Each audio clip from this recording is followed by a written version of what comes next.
Today's tale in Ancient Irish Tales is the destruction of Derga's Hostel. Okay, this is going to be a longer story as well. You know, it's long. So it's going to be a while, so sit back, relax, have a sip of mead, and enjoy. This is called The Destruction of the Derga's Hostel. The destruction of the Derga's Hostel is one of the longest and most poetic Irish sagas. It is amongst a few complete narratives of any great extent preserved from the ancient Irish literature. The oldest manuscript was copied about the year 1100, but the saga existed in written form as early as the 8th or 9th century. According to the Annals, Conmere was High King of Ireland about the beginning of the Christian era. The Derga's Hostel was situated among the hills overlooking the village of Bray near Dublin and was built over Dublin, a little stream that flows through Donnybrook and empties into the Dublin Bay. The story, though rambling and disconnected in spots, is told with real power and contains some of the finest descriptive passages in early Irish literature. After giving an account of Comer's antics and birth, the story goes on to tell how the youthful king met his tragic and, well, ultimately death. He is represented as the grandson of the beautiful and, well, unfortunate Ethan, whose life's history is recorded in The Wooing of Ethan, which we've previously done. Like numerous other characters in early Irish fiction, he is subject to certain guises or taboos, which, of course, he violates, only at the peril of his life. The fairy folk, in revenge for the injury of which Comer's grandfather had done to them, in destroying their mound and bringing it about that Comer breaks his taboos and so falls victim to the perfidy of his own foster brothers and, well, of the British pirates who act as their allies through dealing primarily with one of the traditional kings of Ireland. The story is given here because it is in the connection of the Wooing of Ethan, to which it forms a natural, well, sequel. The following translation is complete, except for the omission of a few, well, unimportant, repetitive passages. There was a famous and noble king over Erin named Eckert Filmdech. Once upon a time, he came over to the fair green of Brileth and set on the edge of the well a woman with bright comb of silver, adorned with gold, washing in a silver basin, whereas four golden birds and little bright gems of purple and carbuncle in the rims of the basin. A mantle she had curly and purple, a beautiful cloak, and in the mantle silvery fringes arranged, and the brooch of fairest gold. And a kirtle she wore, long hooded, hard, smooth of green silk, and red embroidery of gold. Marvelous clasps of gold and silver in the kirtle on her breasts and her shoulders, the spuds on every side. The sun kept shining upon her, so that the glistening of gold against the sun from the green silk was manifested to the men. On her head were two golden yellow tresses, in each of which was a pallid of 4 strands, with a bead of gold at the point of each strand. The hue of her hair seemed to the king and, while his companions, like the flower of iris in the summers, or like red gold after the burnishing thereof. There was undoing her hair. There she was, undoing her hair to wash it, with her arms out to the sleeve holes of her smock. White as the snow of the night were the two hands, soft and even. And red as foxglove were the two careful, clear, beautiful cheeks. Dark as the back of a stag beetle, the two eyebrows.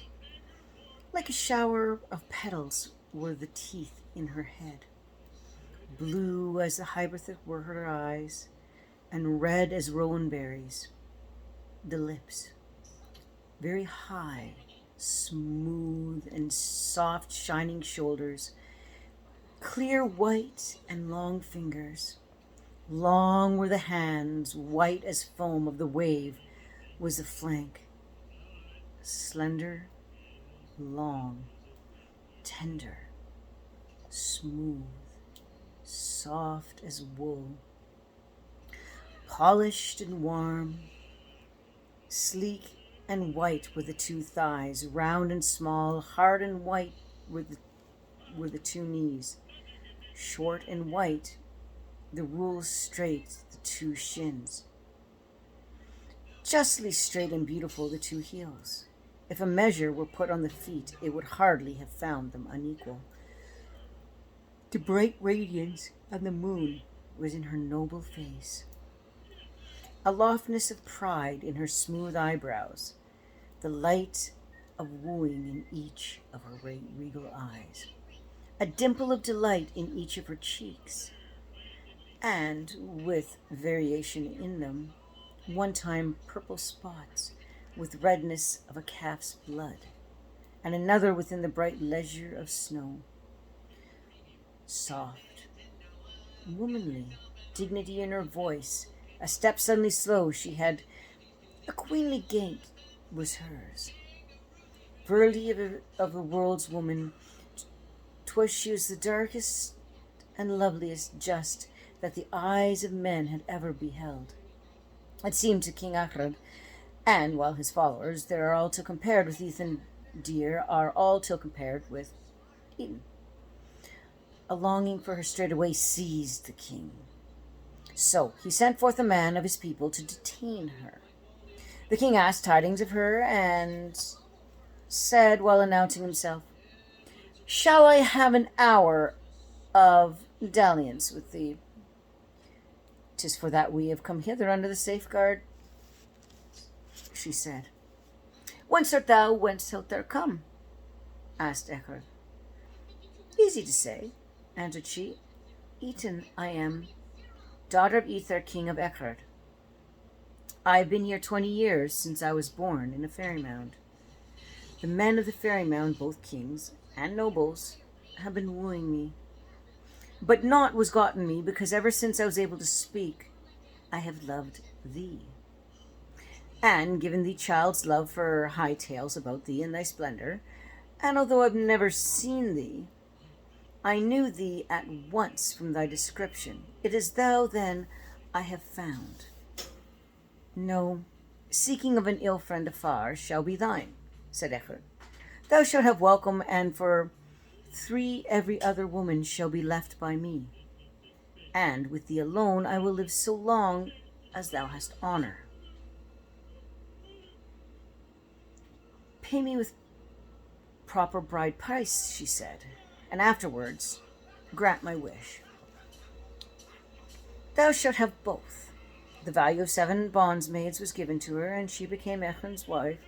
Then the king Echard Filbreck died, leaving one daughter named like her mother, Ethan. And she was wed to Cormac, king of Ulster.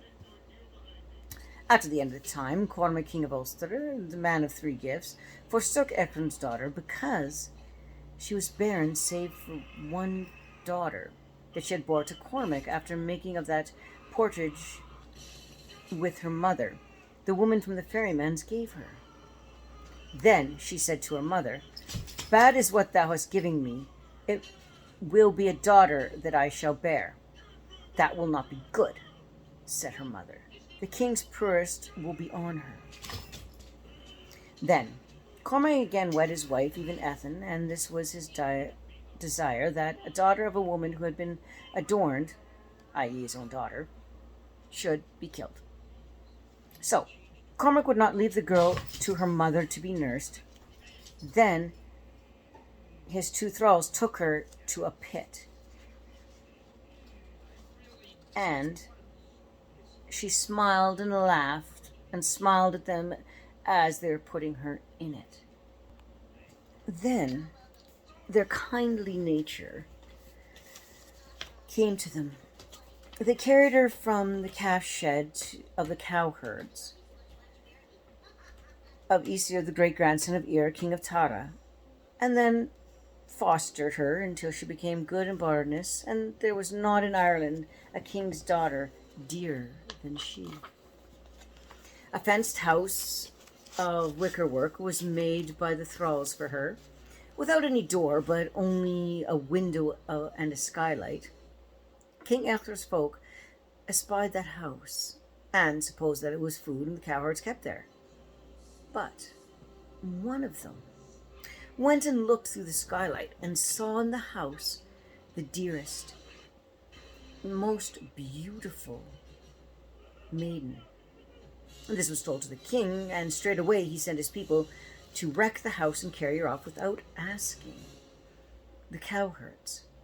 For the king was childless, and it had been prophesied to him by his wizard that a woman of, unknown race would bear him a son. Then said the king, "This is the woman that has been prophesied to me." Now, while she was there the next morning, she saw a bird on the skylight coming to her. And he left his bird skin on the floor of the house, and went to her, and captured her, and said, "They are coming to thee from the king to wreck thy house, and to bring thee to him perforce. And thou with pregnant by me, and bear a son, that the son must not kill birds. And Conker, son of Mesbachar, shall be his name. For hers was Mesbachar, and the cowherd's foster child." And then she was brought to the king, and with her went the fosters, and she was betrothed to the king, and he gave her the value of 7 bondsmaids, and to her fosters a like amount. And afterwards they were made chieftains, so that they all became lawworthy, whence are 2 freerons and stewards. And then she bore a son to the king called Conor, son of Mesbusha. And these were her urgent prayers to the king.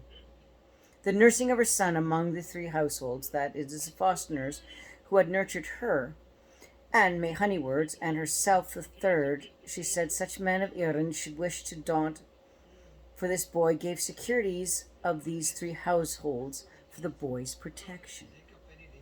So, thus he reared, and the men of Erin straightway knew the boy on that day he was born.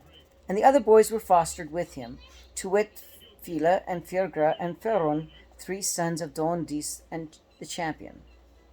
Now, Comer possessed 3 gifts: the gift of hearing, and the gift of judgment. And those 3 gifts he taught one in each of 3 foster brothers, and whatever meal was prepared for him, the 4 of them would go to it.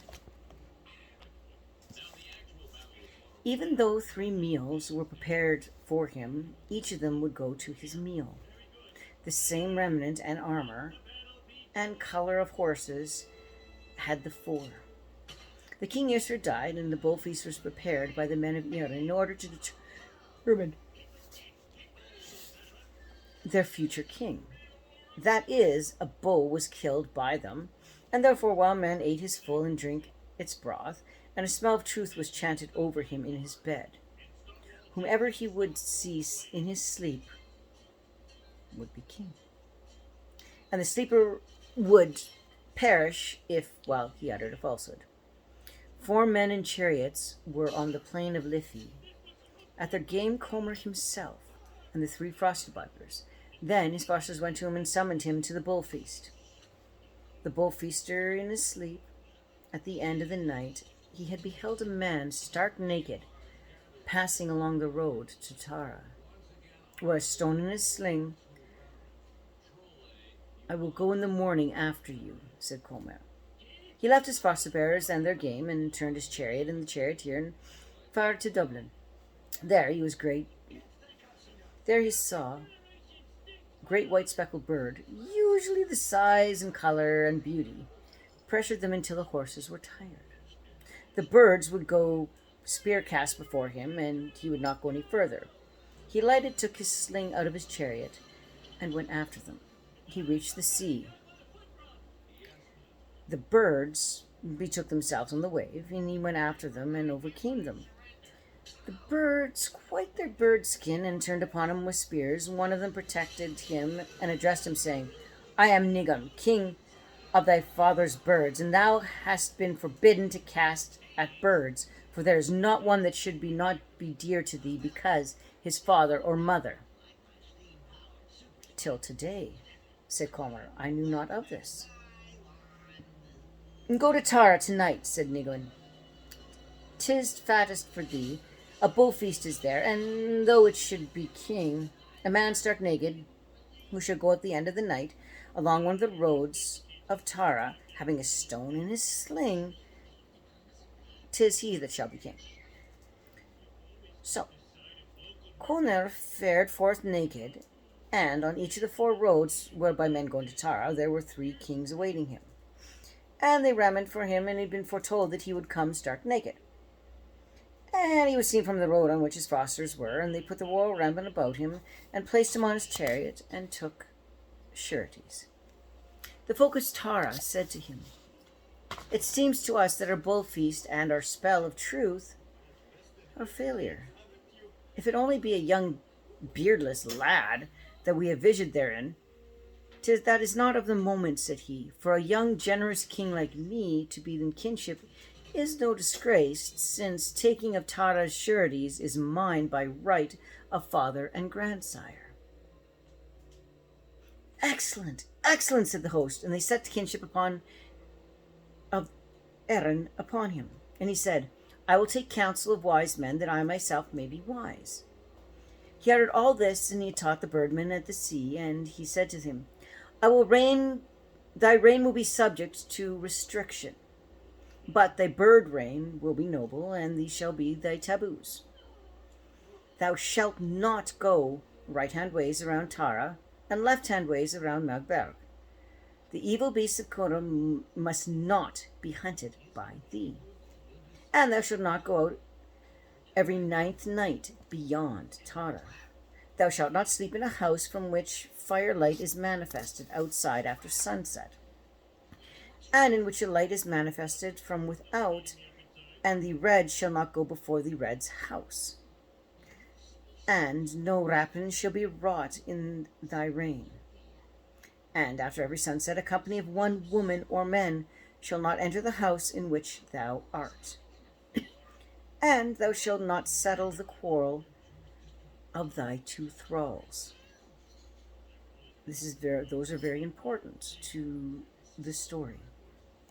Now there were in Conor grain great bounties of writs, 7 ships in every June, and every arriving at Ain Copra, and an oak mast up the knees of every autumn, and plenty of fish in the rivers, bush and bone in June each year, and an abundance of goodwill, and no one slew another in Erin during his reign.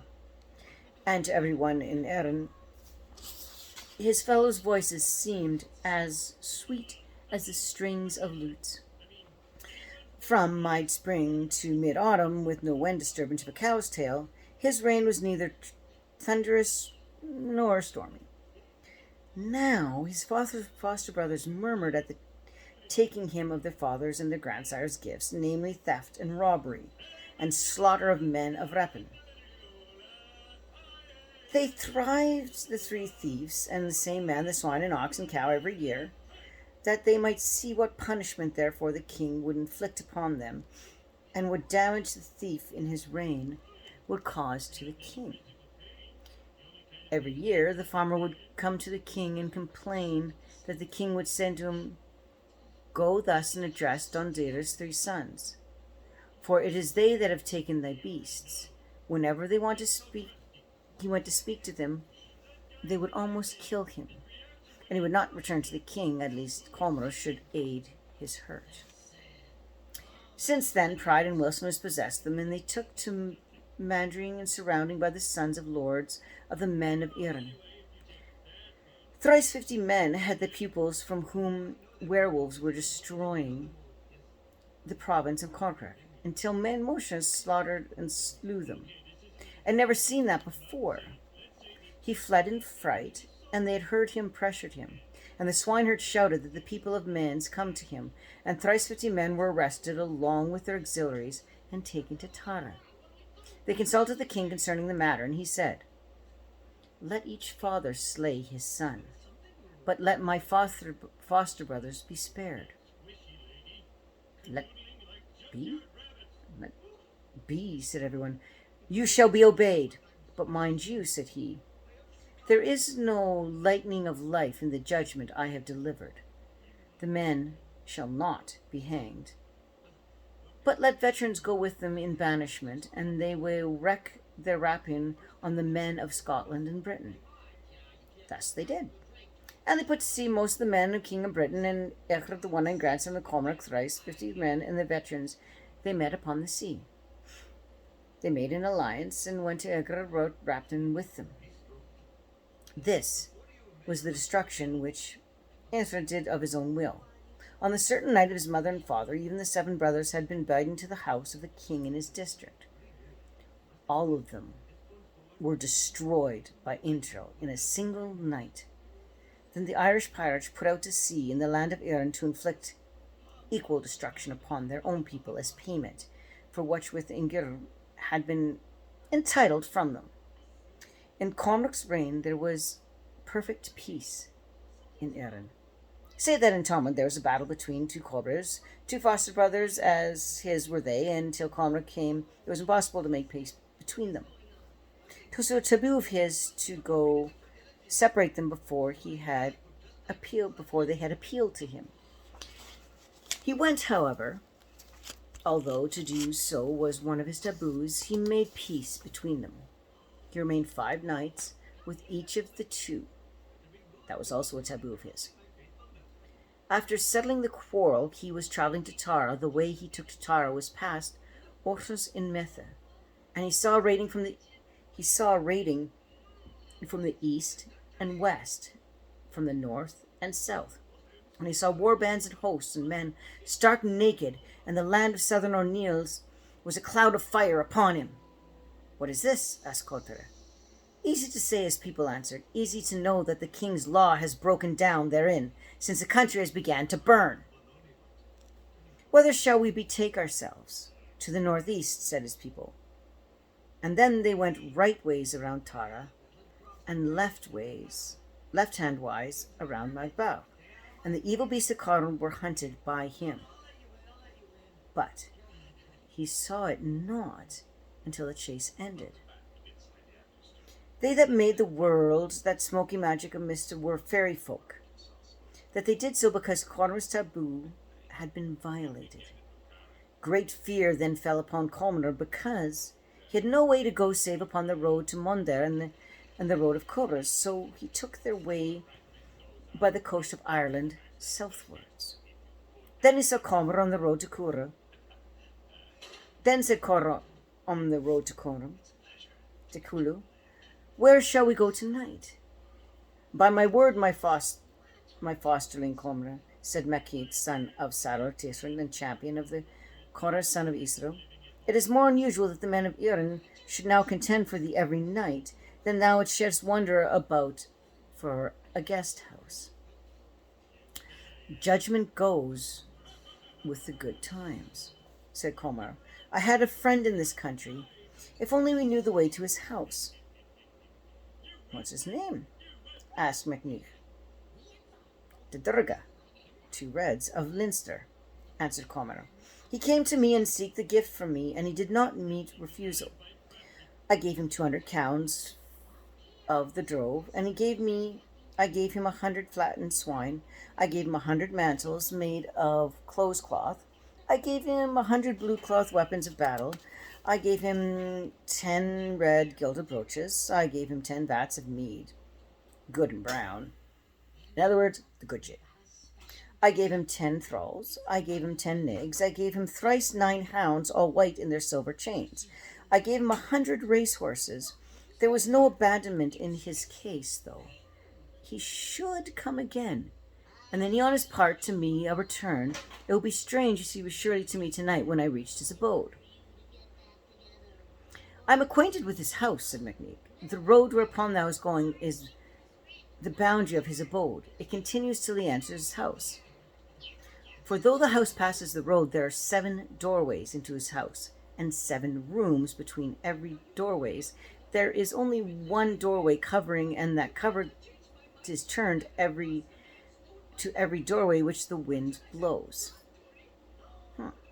With all that thou hast here, said Calma, thou shalt go with this large company until thou seest the master of the house. If so be, answered McCrest, thou hast goes thither, I go on, that I may strike fire there ahead of thee.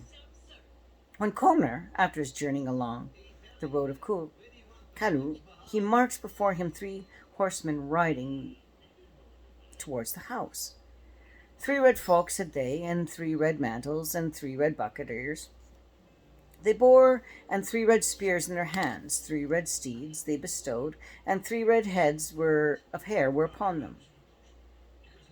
Red were they all, both body and hair, and remnant both steeds and men. Who is this that fares before us? Asked Comer. It was a taboo of mine for those 3 to go before me, the 3 reds to the house of Red. Who will follow them and tell them to come behind me? I will follow them, said Liefeld, Connor's son. He went after him, lashing his horses, and he overtook them not.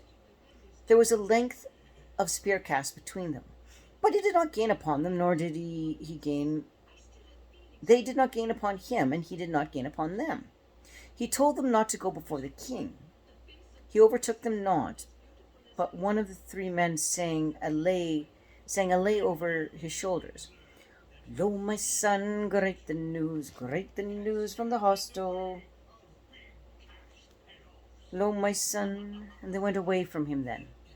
They could not detain them. The boy waited for company of his father, and he told his father what was said to him. Comer liked it not, and after them, said Comer, and offer them 3 oxen, 3 bacon pigs, and so they shall be in my household, no one shall be among them fire in the wall.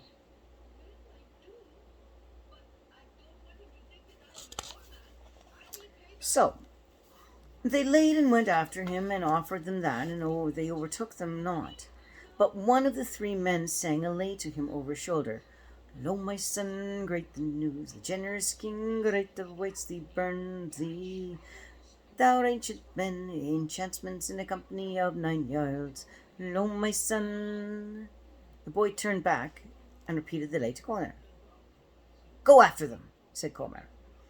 Offer them 6 oxen, 6 bacon pigs, and my leavings and gifts tomorrow, so long as they shall be in my household. No one shall be among them from fire to wall. The lad then went after him, and overtook them not. But one of the 3 answered him and said, Lo, my son, great the news, weary are the steeds we ride the steeds of Donterskoch from the fairy mounds. Though we are alive, we're dead, great the sun's destruction of life, sating of ravens, feeding of cows, strife of slaughter, wedding of swords and shields, with broken bosses in the hours after sundown. Lo, my son. Then they went from him. I see that thou hast not detained men, said Comer. Indeed, it is not because I failed to try, said Liefeld. He recited the last answer that they gave him. Comer and his retainers were not pleased theirs, and afterwards the evil forebearers of terror were upon him. All of my taboos have seized me tonight, said Comer.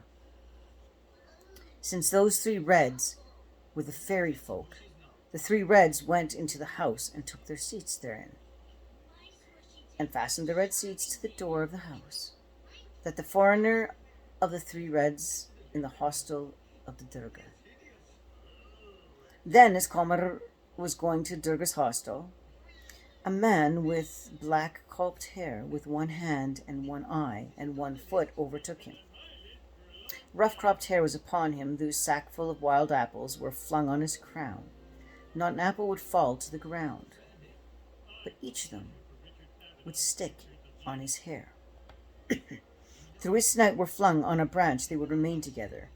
Long, thick as an otter yoke was each of his two shins. Each of his buttocks were the size of, well, a cheese on the withe. The forked pole of iron, black poke, was in his hand. Swine, black bristled Sind was on his back, squealing continuously.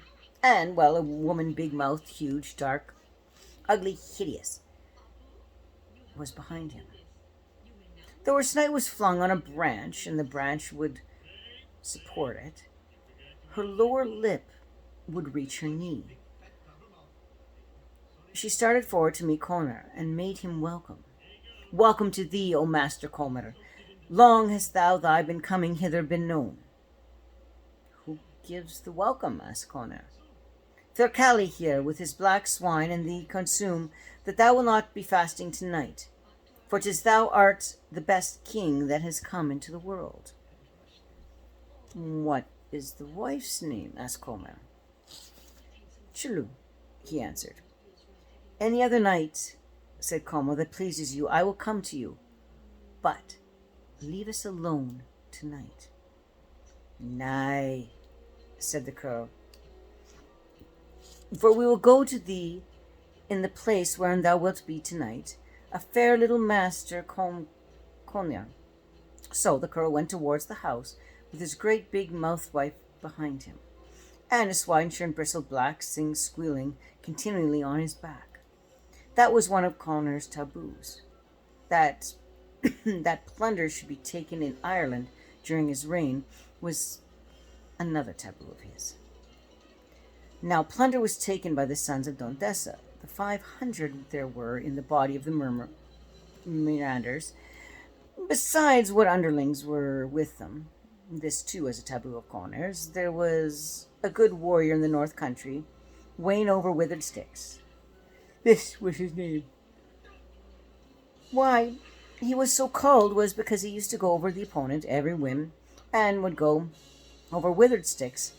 Now, plunder was taken by him, and there were 500 in that body of marauders alone. Because underlings, there was a business, besides a troop of still healthier heroes, namely, in 7 sons of Adel and Mab and Connacht, each of them who were called men. And each man had a nickname, to wit, Man Falkard, and Man Motherlike, and Man Ginnedpast, and Man Veris Pious, and Man Unstro, and Man Honeywords, and Man Graskol, and Man Talkative. What happened was wrought by them. And as Man Motherlike and Man Methro were 14 score, and the body of the Miranders, Man Father had 3 score, 150.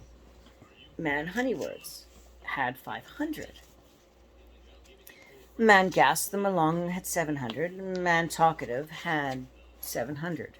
Each of the others had 500 in the body of his Miranders. There was a valiant trio of men, Calhoun of Lithrin, namely the 3 red hounds of Kulu, called Kelrak and Kolrak and Kulno.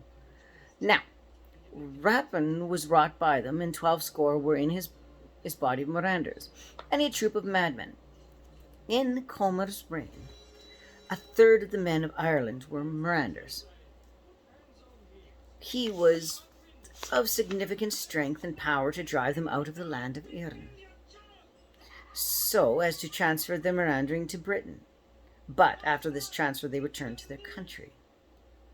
When they reached the shoulder of the sea, he met Enthra the One-Eyed and Aethrin Tumbun, the 3 great-grandsons of Cormac of Britain. On the raging of the sea, a man ungentle, huge, fearful, uncalled was Aethra, a single eye in his head, as broad as an ox hide, as black as a chafer, with 3 pupils therein. 300 were in his body of Miranders. The Miranders of the men of Erin were more numerous than they. The Miranders of Erin were about to attack on the sea Ye should not do this, said Aethra. Do not violate fair play with us, for ye are more number than we. Naught but combat on equal terms shall befall thee, said the reivers of Erin. There is somewhat better for you, said Aethra. Let us make peace. Since ye have been cast out of the land of Erin, and we have been cast out of the land of Scotland and Britain, let us make an agreement between us.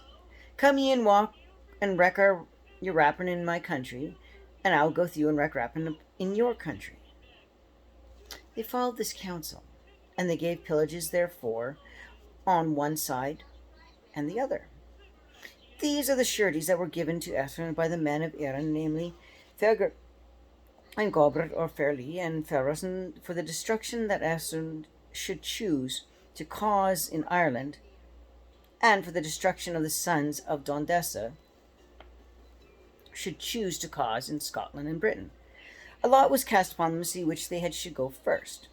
It felt they should go with Aethra to his country, so they made their way to Britain. And there his father and mother and 7 brothers were slain.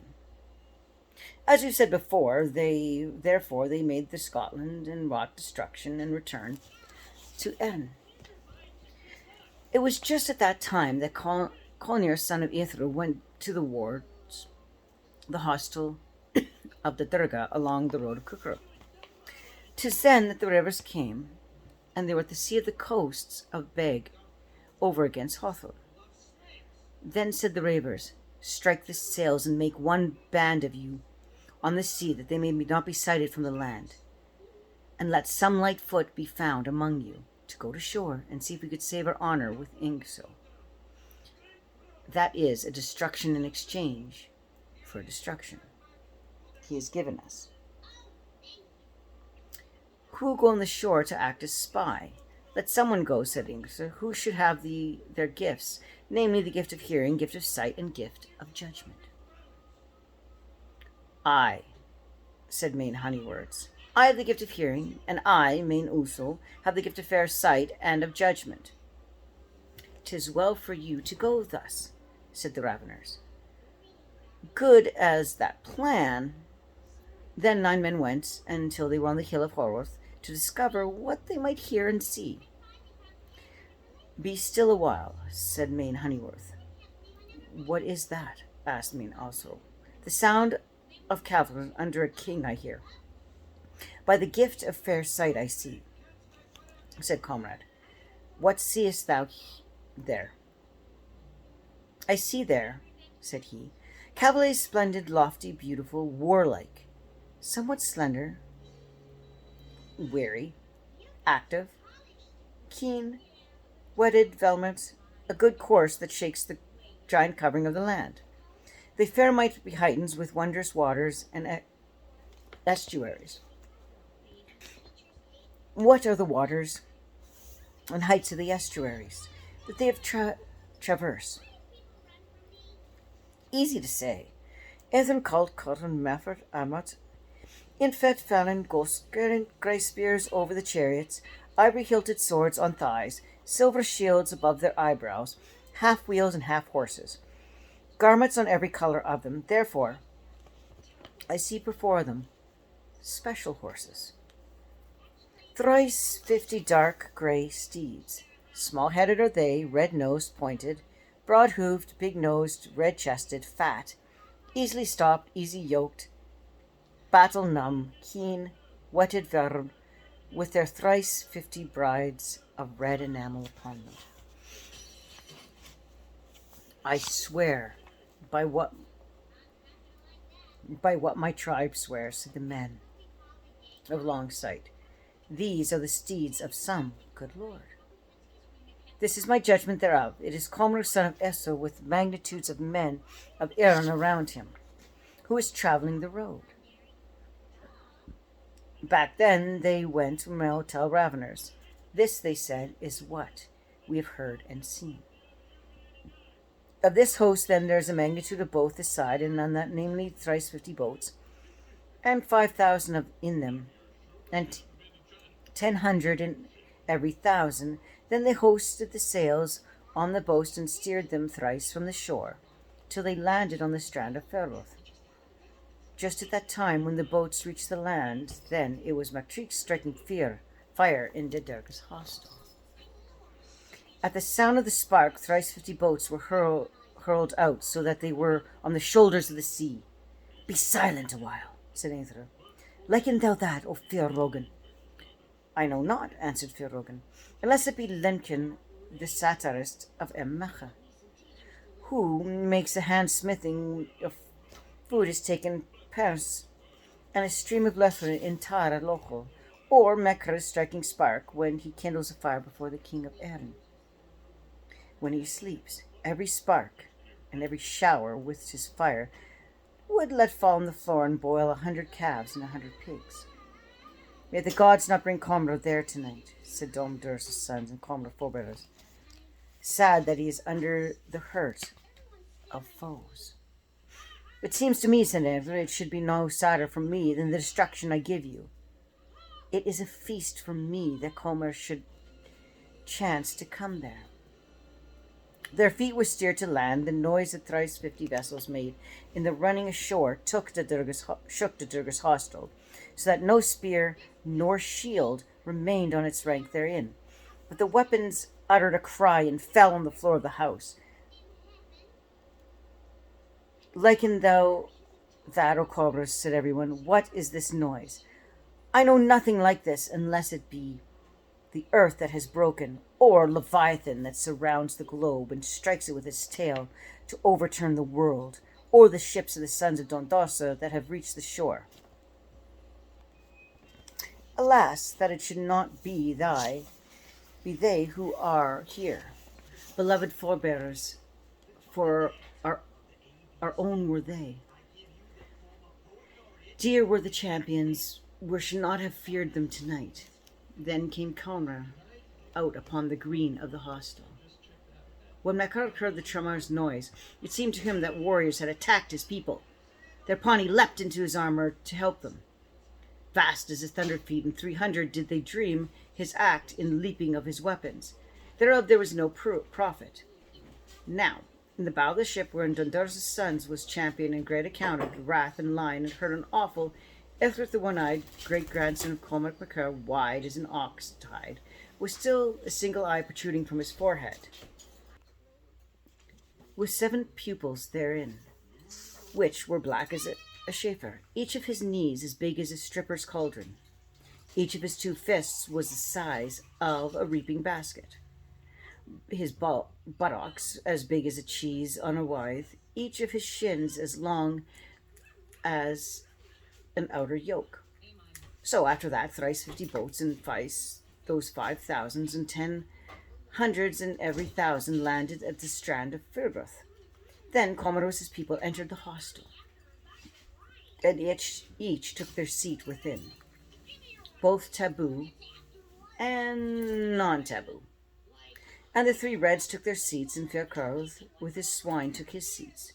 Thereafter the Derga came to him, and thrice 50 warriors, each of them having long head of hair and hallow of his pole, and a short cloak to their buttocks. Speckled green drawers were they, and their hands were slice grisly clubs torn with bands of iron. "Welcome, O Master Comer," he said. "Thou, the bulk of men of Erin, were to come with thee. They themselves would have a welcome." When they were there, they saw a lone woman coming into the door of the hostel after sunset and seeking to be let in. As long as a weaver's beam was each on their 2 shins, they were as dark as the black of a stag beetle. The grayish woolly mounter she wore. Her lower hair reached far as her knee. Her lips were on one side of her head. She came and put on her shoulders against the doorpost of the house, casting the evil eye on the king and the youths who surrounded him in the hostel. He himself addressed her from within. "Well, old woman," said Comer, "if thou art a soothsayer, what fortune seest thou for us?" "Truly, I see for thee," she answered, "that neither fell nor flesh of thine shall escape from this place into which thou hast come. save what birds will bear away on their claws.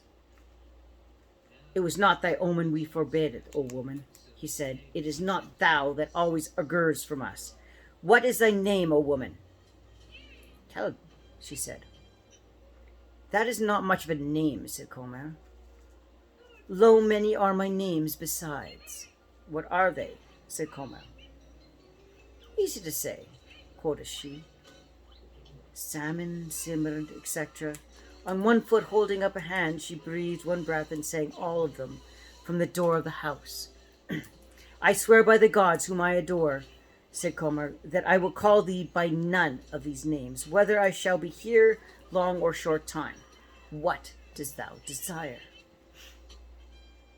That which thou too desirest, she answers. 'Tis a taboo of mine, said Comer, to admit the company of one woman after sunset. Though it be a taboo, she replied, I will not go until my questing come here at once this very night. Tell her, said Comer, that an ox and a bacon pig shall be taken to her, and my leavings provided that she stays the night in some other place. If in sooth, she said, it has befallen that a king has not room in his house for the meal and a bed of a lone woman, there will be goat for someone else possessing generosity if the hospitality of the prince in the hostel has departed. Savage is thy answer, said Comer. Let her in, though it is a taboo of mine. Great loathing they felt after the form of the women's conversed the ill forbearan, but they knew not the cause thereof. The ravers afterwards landed and went on until they were least shivered on the way to Derga's hostel. Ever open was Burman hostel.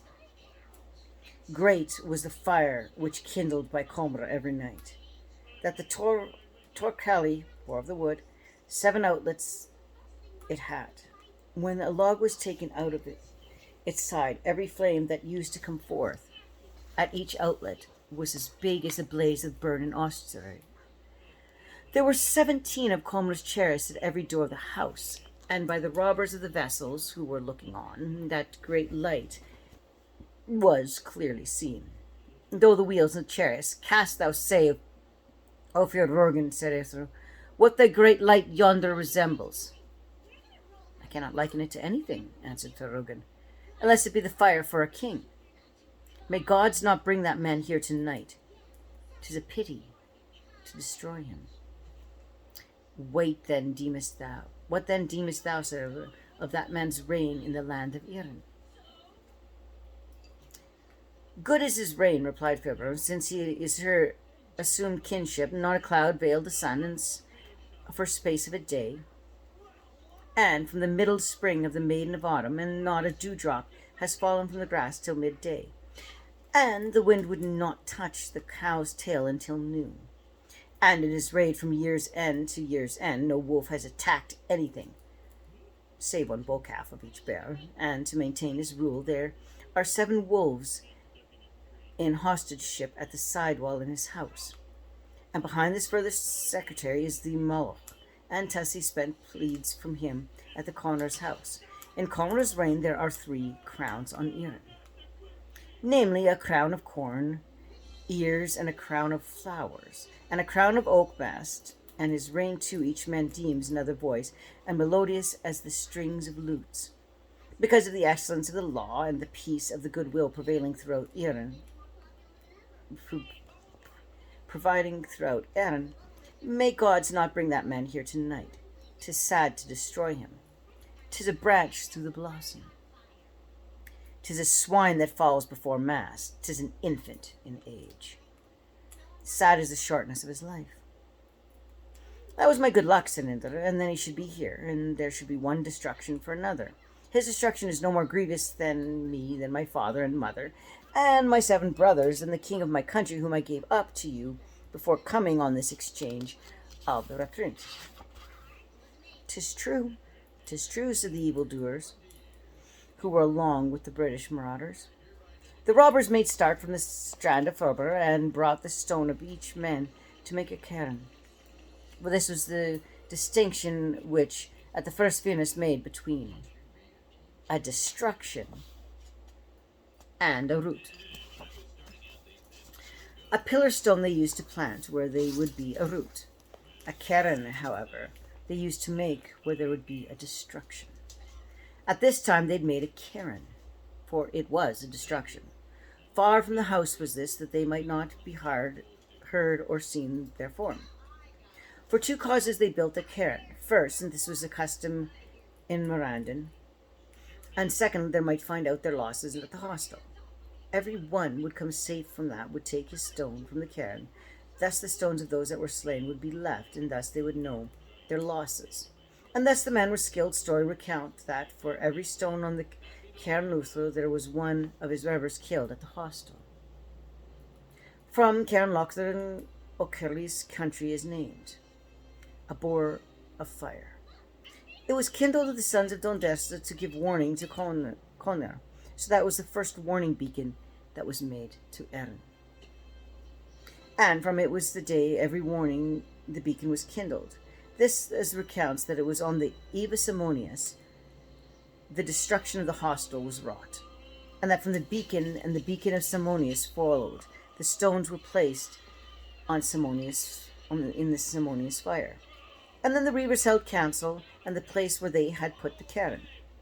Well then, said Anchor of the guides, what is the nearest to us here?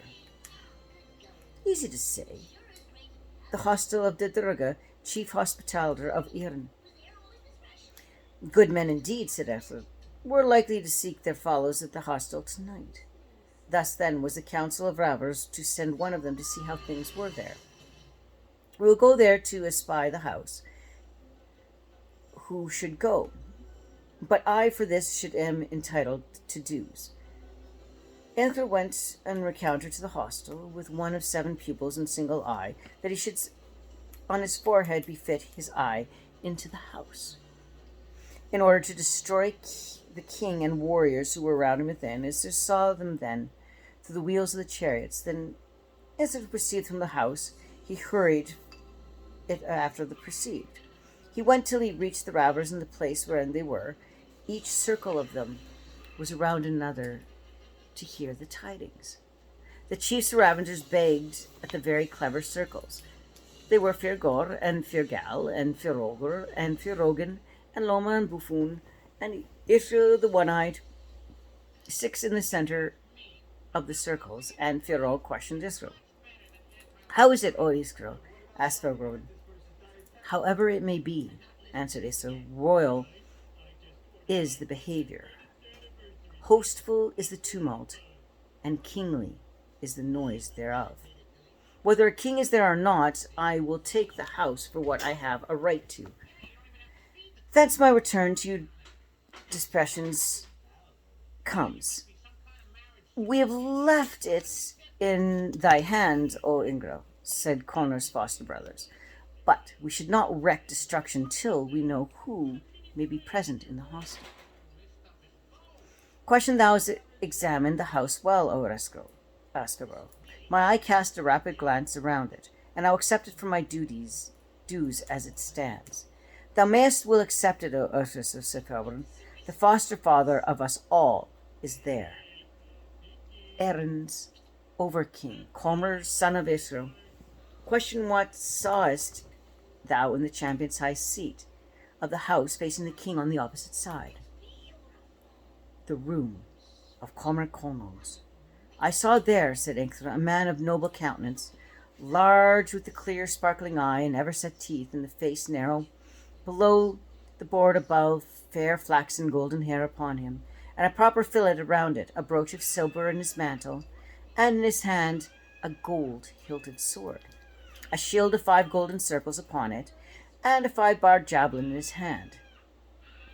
A vicious, just, fair ruby he has. He is also beardless. Modest mind is that man. And after that, whom sawest thou? Said Philrogan. In the room of Comric 9 commands. There, said Inkers, I saw 3 men to the west of Comric, and 3 to the east of him, and 3 to the front of the same man.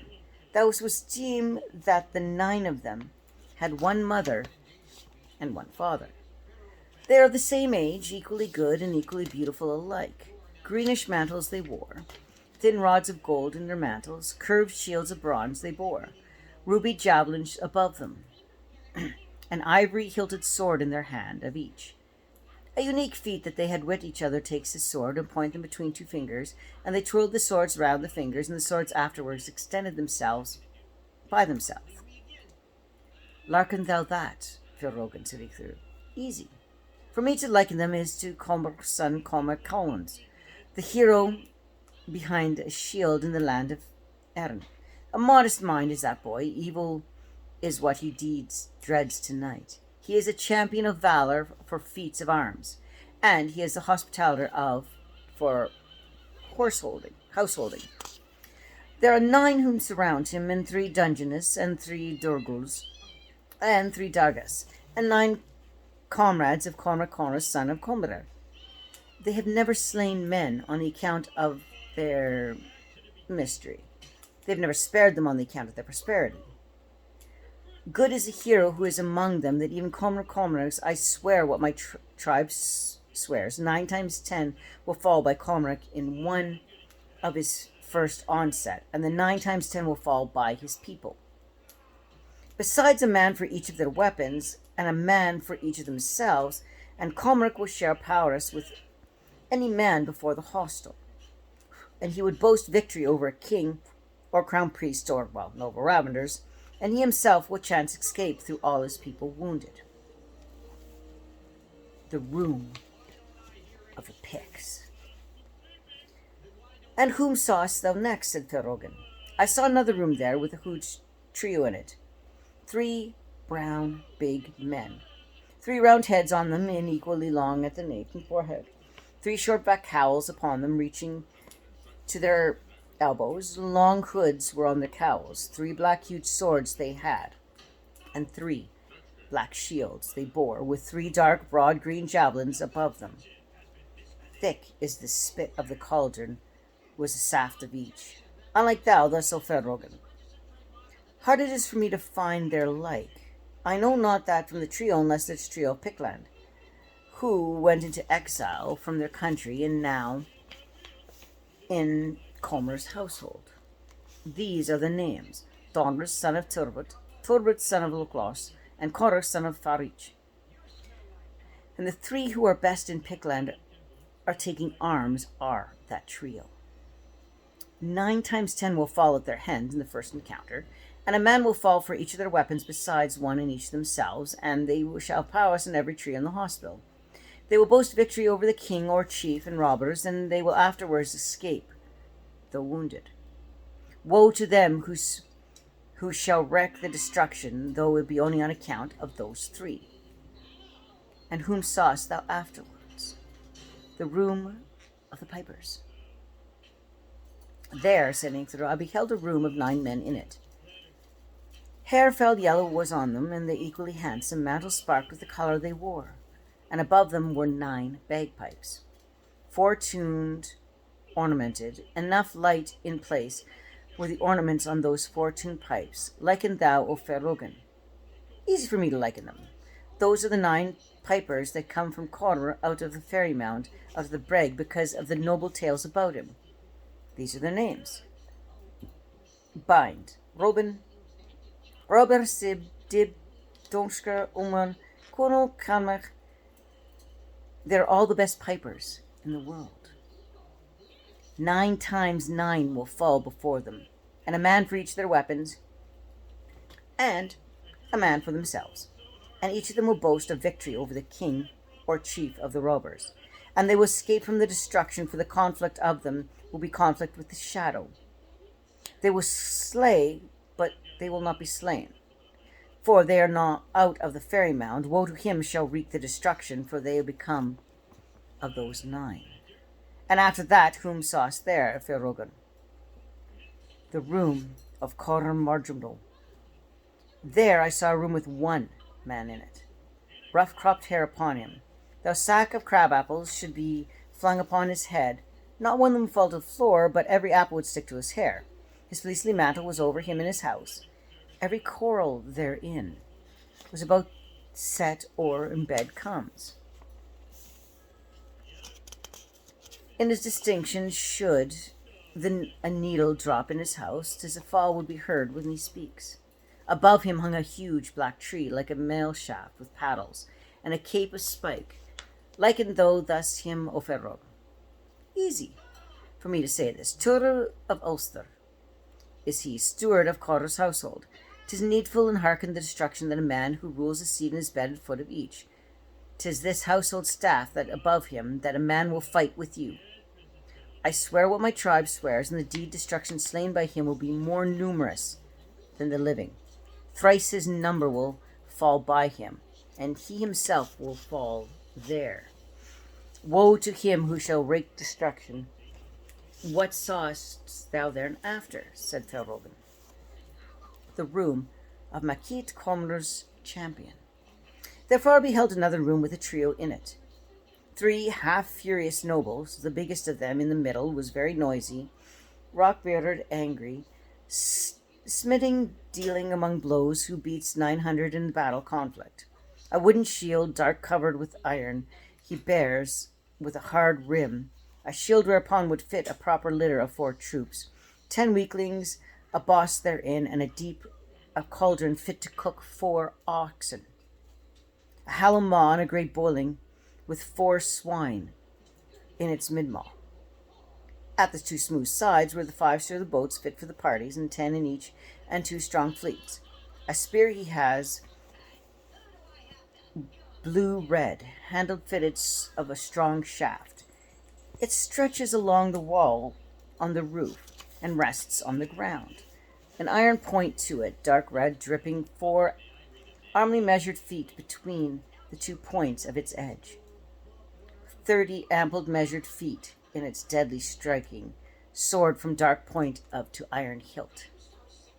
It sends forth fiery sparks, which illuminate the mid-courthouse from roof to ground. 'Tis an overpowering sight that I saw. A swoon of honor almost befell me with sparking of these 3. There's nothing stranger. 2 bald men were there, by their man with hair. 2 lakes by a mountain, and 2 hides by a tree. 2 boats near them full of thorns, white thorn tree and circular board, and there seemed to me something like a slender stream of water in which the sun shining, and trickled down on the hide and range behind it. And his house post sharpened like a great lance above it. A good weight of a plough yoke is a shaft is therein. Larken though that, O Ferrogan. Easy like to liken him, answered Ferrogan. This is Mac Conra's son of Shirnach, the battle soldier of Conra's son of Gisu. Good is the hero Makish. Serpentine he was in his room, in his sleep, when thou behedst him. The 2 bald men which thou sawest by the men and with their hair, these are the 2 knees by the head. The 2 lakes in the mountain where thou sawest, or these are his 2 eyes by his nose. And these 2 hides which you thought were trees you sawest are the ears and his heads. The 2 5-thwarted boats and the circular hooves which saw are the 2 sandals on his shield. The slender stream of water which thou sawest whereupon the sun shines, and its trickle down from it is with the flickering of his sword. The hide which thou sawest arranged behind him, the sword scabbard. The palace house post which thou sawest is a lance, and he brandishes his spear till the 2 ends meet, and he hurls it whiffs cast of it, in which he pleases. Good is the hero Macrith. 600 will fall by him in his first encounter, and a man for each of his weapons besides a man for himself. Yet he will share powers with everyone in the hostel, and he will boast of the triumph over a king or chief and robbers in front of the hostel when he chance to escape, though wounded. And when he shall come upon you out of the house as numerous hailstones, and grass of green the stars upon you, have your cloven heads and skulls and clouts to your brain and bones and the heaps of your bowels crushed by him and scattered throughout the ridges. Then there was trembling terror of Makid. The robbers fled over the ridges. And whom sawest nest, O Zixu? Said Forrogan. The room of the Fomorians. I beheld a room in with a trio in it, a wild trio horrible, unheard of, a triad of champions. Liken thou of that, Farrogan, said Ikro. "'Tis hard for me to liken the trio. Neither the men of Erin nor the men of the world do I know, unless it be the trio that Macar brought out of the land of the Fomorians, to dint of combat, not when the Fomorians is found to fight him. So he brought them away, those three, and they are the Comer's houses and sunrise, that, when Comer's is reigning, the Fomorians destroyed neither corn nor milk in Erin beyond their far tribute. Well, they may expect to be Lothi, 3 rows of teeth in their heads, and on the ear of the other, an ox and a bacon pig. That is the ration for each of them. And that ration which put into their mouths is visible till it comes down past their navels. Bodies of bone without joint in them. All those 3 have, I swear what my tribe swears, more will be killed by them than destruction than those they leave alive. 600 warriors will fall by them in their first conflict, and a man for each of their weapons, and one of them by 3 of the 3 themselves. And there will be boast of triumph over the king and chiefs and robbers. It will not be more than with a bite of a blow and a kick of each of these men will kill, for no arms are allowed them in the house, since, well, they're the hostage ship at the wall. Since they do not maiden therein, I swear that my tribe swears, and if there's no armor on them, they will slay us all but a third. Woe to him that shall wreak the destruction, because it is not combat against sluggards, and who slewest them after what thou sawest of them after that, said Thorogan. In the room of Mir MacCraig, the Birgir's son of Rowan Mel of Timber. I beheld a room with a trio in it, 3 brown big men, 3 brown heads of short hair, thick ankles they had, and thick man's waist on each and limbs. 3 brown curled masses upon them, with a thick head, and 3 cloaks, red and speckled they wore, 3 black shields clasped with gold, and 3 barred javelins. Each had a pointy iron-hilted sword, and this is the feat they performed with swords. They threw them up, and threw the scabbards after them, and the swords, before reaching the ground, placed themselves in the scabbards. And then they throw the scabbards first, and then the swords after them, and the scabbards met the swords and placed themselves around them before they reached the ground. Liken thou that, fair Rogan? Easy for me to liken them. Mal, son of Tamburg, and Morin MacGurg, and Burger, son of Ron. 3 crowned princes, and 3 champions of valor. 3 heroes, the best beyond weapons in Erin. Hundreds of heroes will fall in their first conflict, and they will share powers of every man in the hostel, and they will boast victory over the king and chiefs and robbers afterwards, while they had a chance to escape.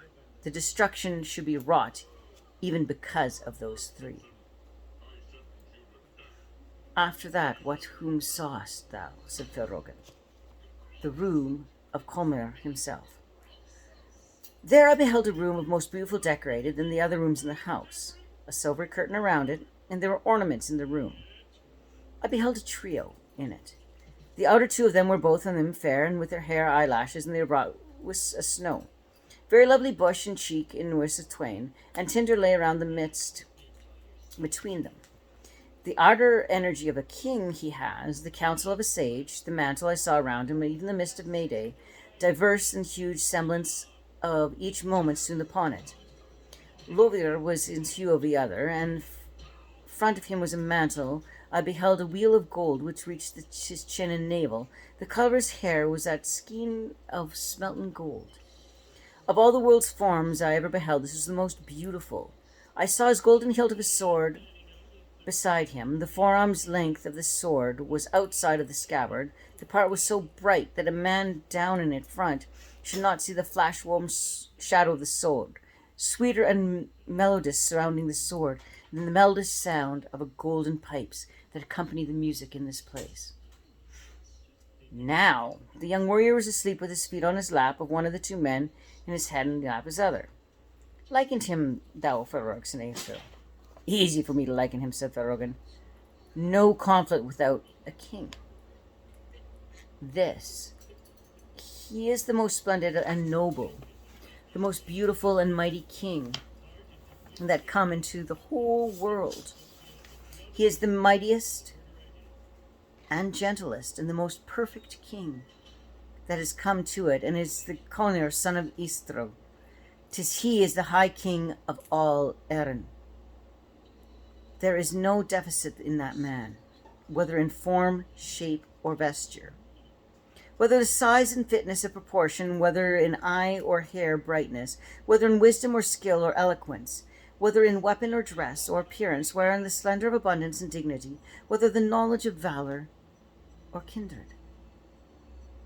Great is the tenderness of a sleepy, lovable man, till he has a chance to a deed of valor. For this faring courage be awakened, and the champs of Aaron and Ablo are with him in the house. The destruction will not be wrought as long as he is therein. 600 will fall by Comer before it shall attain his arms, and 700 will fall by him in the first conflict after. I swear what my tribe swears, unless drink be taken from him, though there will be no one else in the house but he alone, he would hold the hostel until help would reach him, in which men would prepare for him from the wave of Chilna and the wave of Rosa while ye are at the hostel.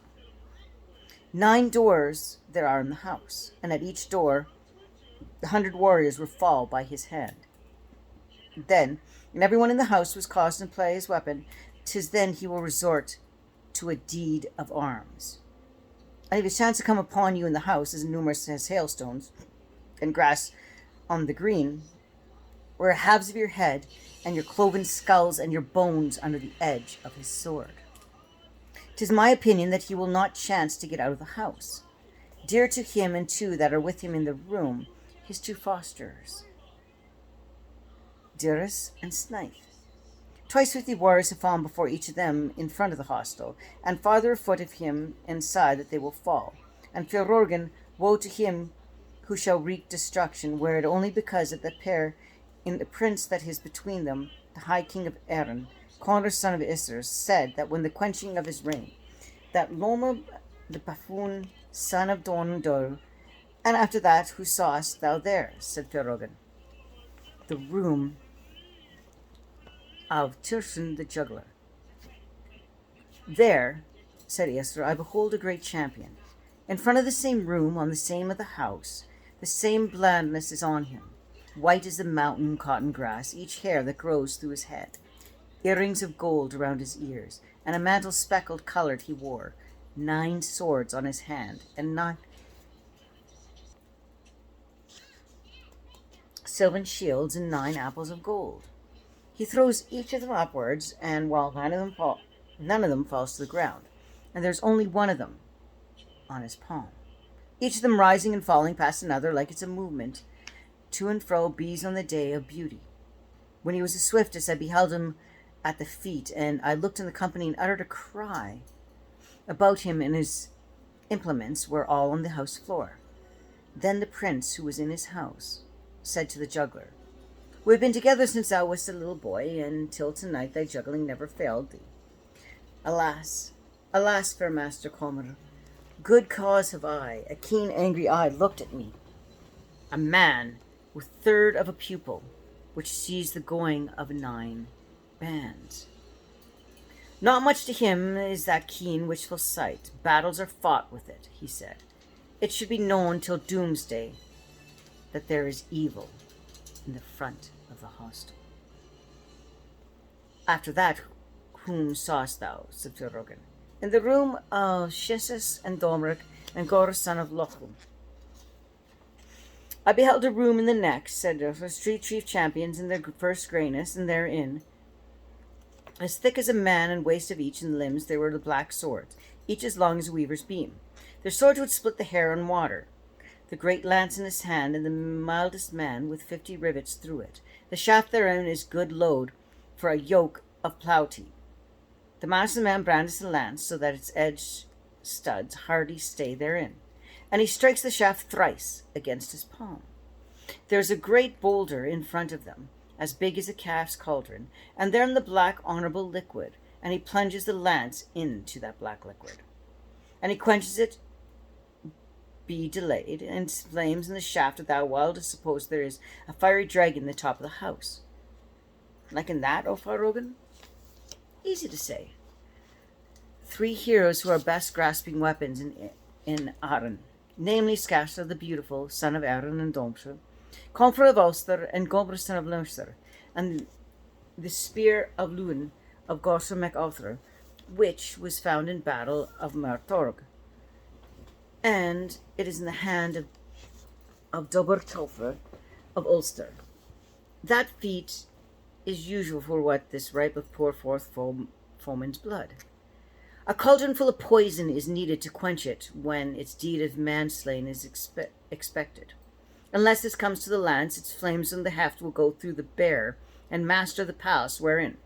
It will kill a man at every blow, and its work from 1 hour to another, even though it may not reach him, will kill 9 men at every cast. And 1 of 9 will be a king or a crowned priest or chieftain of robbers. I swear what my tribe swears that there will be a multitude in whom tonight Lun Kerr will deal drinks and death in front of the hostel. I swear what my tribe swears, and that their first encounter 300 will fall by those 3 heroes. And their share prowess with each of the 3 hostels tonight, they will boast victory of the king and robbers, and the 3 will chance to escape. And after that, whom sawest thou there? Said Ferogan. The room of 3 manse giants. There I beheld a room of a trio in it, 3 men, mighty, manly, overbearing, which is no one abiding in their 3 hideous, crooked aspects. A fearful view because of the terror of him. The dress roughly covers, and their savage eyes look through the cow's hair with a garment, and sweeping them down on the heels, with 3 manes equine, awful, majestic down their sides. Fierce heroes wield against the foremen hand-smiting swords.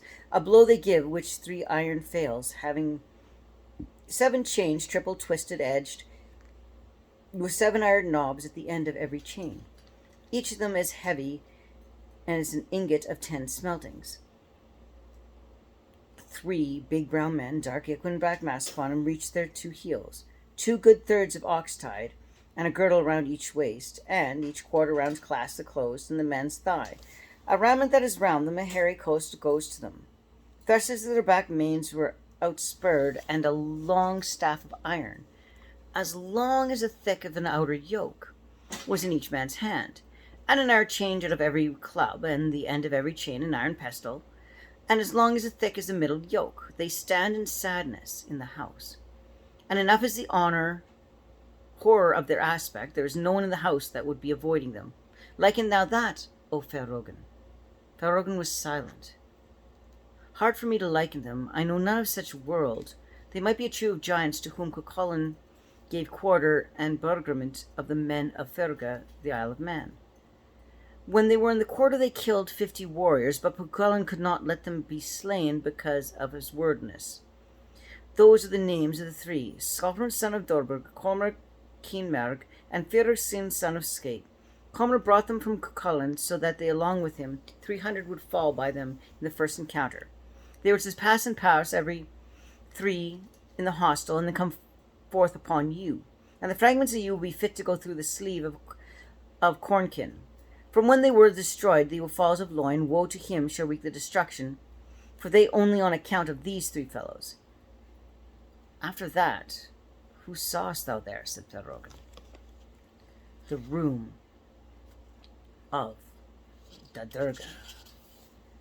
There I beheld another room, said Isir, with 1 man therein, and in front of him 2 servants, with 2 manes upon them, and 2 dark, one of the 2 dark and the other fair.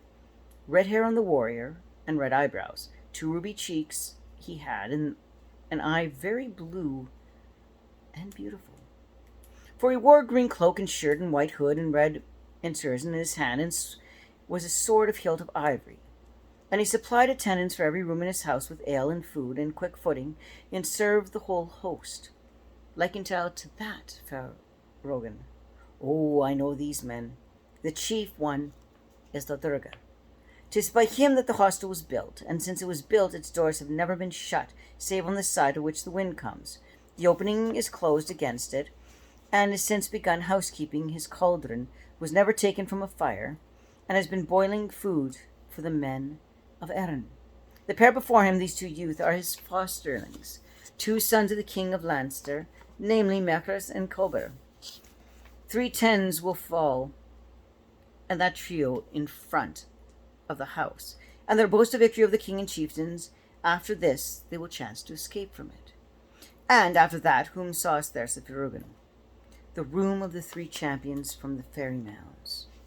Dun dun dun. There I beheld a room with a trio in it, said Ingerso. 3 red mantles they wore, and 3 red shirts, and 3 red heads of hair were upon them. Red were all they together that their teeth, 3 red shields above them, 3 red spears in their hands, 3 red horses in their bridles in front of the hostel. Liken thou that, O Ferrogum? Easily done. 3 champions who fought falsehood in the fairy mounds. This is the punishment inflicted upon them by the king of the fairy mounds, to be destroyed thrice by the king of Tara. Corazon Ezekiel and the king, last king by whom they are destroyed, those men will escape from you, to fulfill their own destruction they have come. But they will not be slain, nor will slay anyone. Rise up then, ye champions, said Isuru, and get you on the hostel. With the marauders marched to the hostel and made a murmur about it. Silence a while, said Connor. What is that? Champions at the house, said Comar Ulster.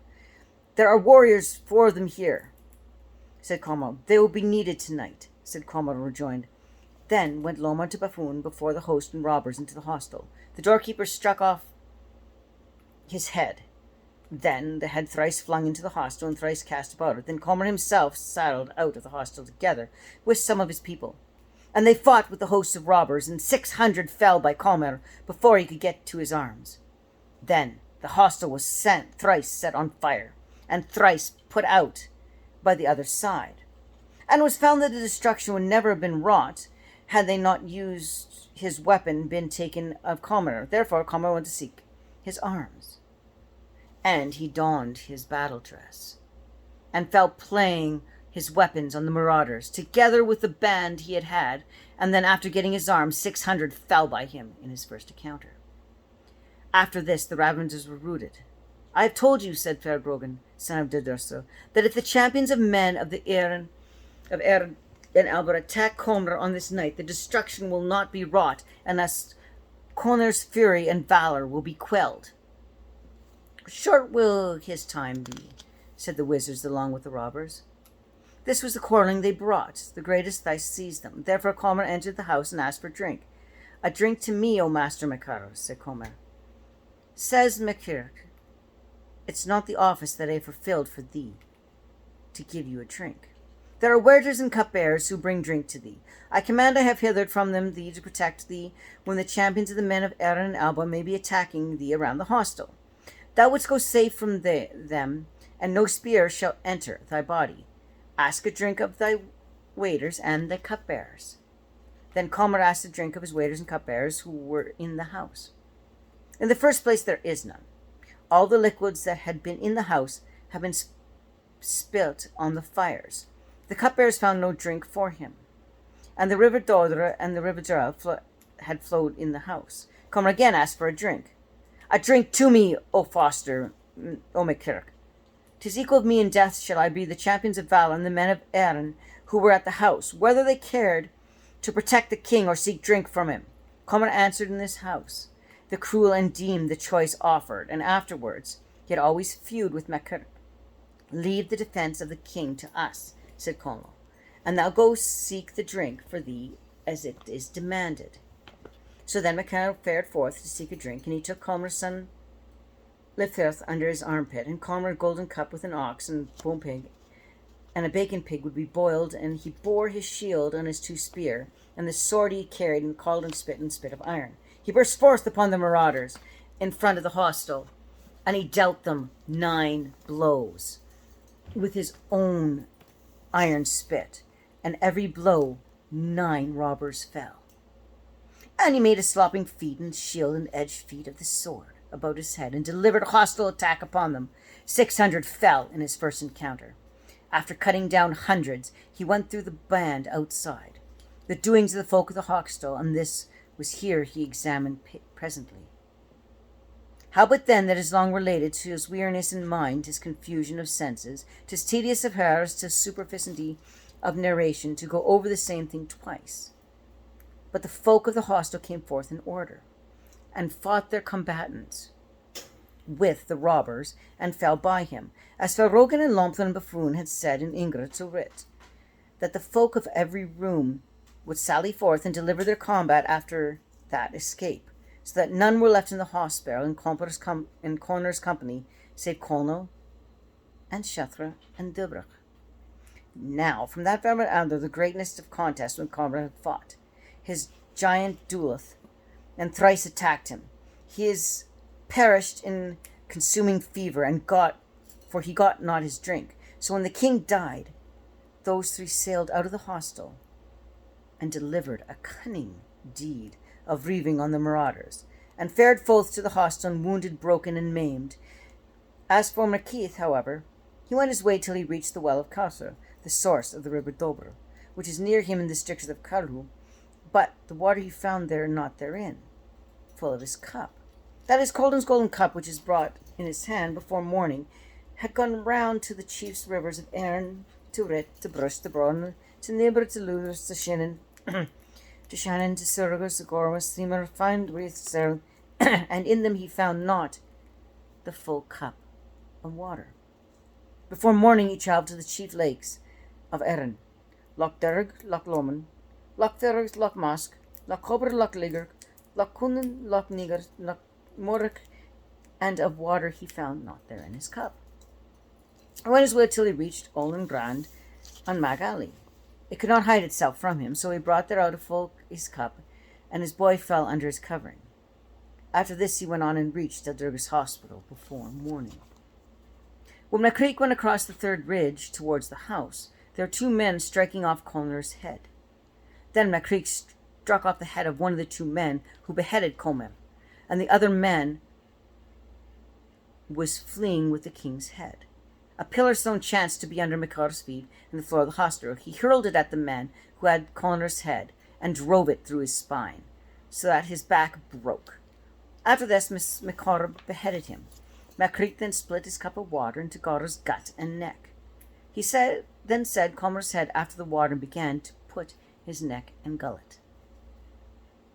A good man, MacCirk, an excellent man, MacCirk. A good warrior without good within. He gives a drink, he saves a king. He doth the noble deed. Well, he ended the champions I found. He sent a flagstone on the warriors. Well, he hewed the door of the hostel, so that it was on one hip he has cut. Good should I be for renowned, Macheath, if I were alive a good man. After this, Macheath followed the rooted foe. Now, when Macheath was lying wounded in the battlefield, at the end of one on the third day, he saw a woman passing by. Come hither, O woman, said Macheath. I dare not go thus, said the woman, for honour and fear of thee. There was time, O woman, when the people had honour and fear of me, but now thou shalt not fear nothing. I accept thee on thy truth of my honour and my safeguard. Then the woman went to him. I know not, he said, whether it is a fly or a gnat or an ant that nips me in the wound.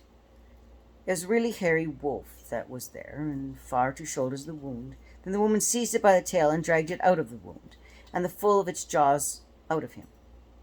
Truly, said the woman, this is an ant of the ancient land. Said Macheath, I swear what my people swears, I deem it no bigger than a fly, nor gnat or an ant. And Macheath took the wolf by the throat, and struck it a blow on the forehead, and killed it with a single blow. Then Lefer, son of Colmer, died under Macheath. For a warrior's heart and sweat had been dissolved him. Therefore Macheath, having cleansed and slaughtered, at the end of the third day, set forth, he dragged Colmer with him on his back, and buried him at Tara. As some would say, then Meklar departed into Colmer, to his own country, that he might work his cure in Magburger.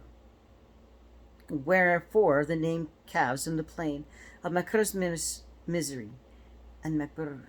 Now, Colnacurs escaped from the hostel, and thrice 50 spears has gone through his arm, which upheld his shield.